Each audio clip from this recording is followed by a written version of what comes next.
Good morning. Welcome to the Southern Fried Podcast, U.S. Veteran of the Week. This week, we honor Harold George Bennett, an American hero from the Vietnam War. I want to read you a write-up from the Encyclopedia of Arkansas about this dear soldier who died the very year I was born.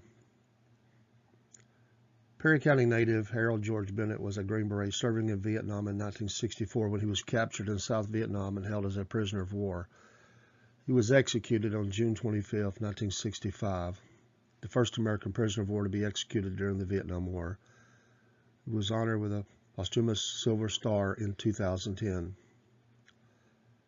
Harold George Bennett was born on October 16, 1940 in Thornburg, Perry County, one of 9 children of Pauline Bennett and a World War I veteran, Garland Bennett. He was set on a military career from a young age.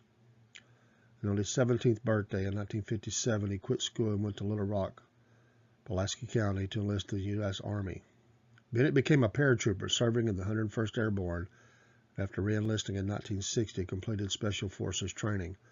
He was discharged in October 1963, and after working a few months as a carpenter's assistant, again joined the Army, requesting assignment to duty in Vietnam, where he was deployed in October 1964.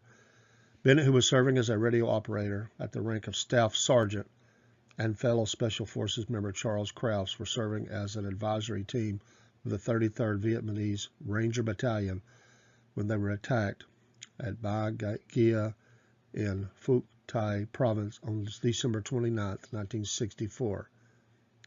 Bennett called in artillery strikes to help the beleaguered Rangers and warned off several attempts to extract the Green Berets from the battlefield, warning the would-be rescuers that they would almost certainly be shot down. Bennett's last radio message was that the Vietnamese soldiers were surrendering and had requested that he turn off the radio. Bennett and Crafts became prisoners of war.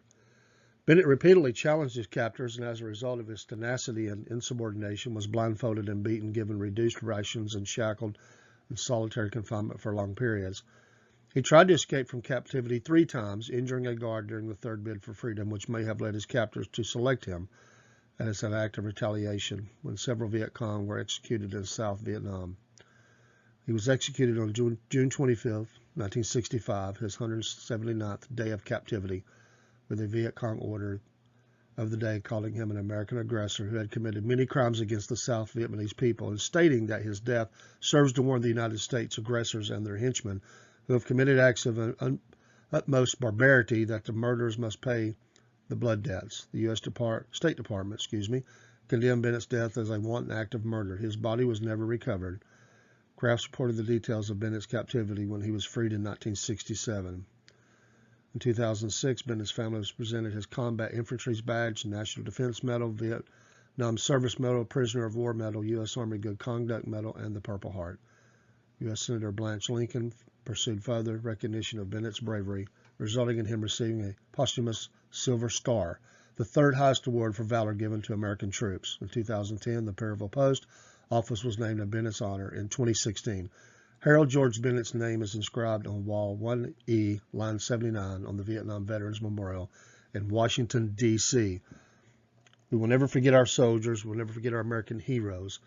We'll also never forget the grieving family left behind, who loved their family member, perhaps friends who loved him, and never forget that as well.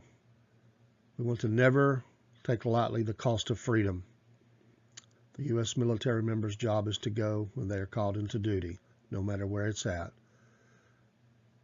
We see this young man who not only served once, but then served again, asking to go to Vietnam. God bless his memory. God bless his family. Today, this is our salute to U.S. Veteran of the Week, Harold George Bennett, 1940 to 1965. God bless him, God bless his family, and God bless America.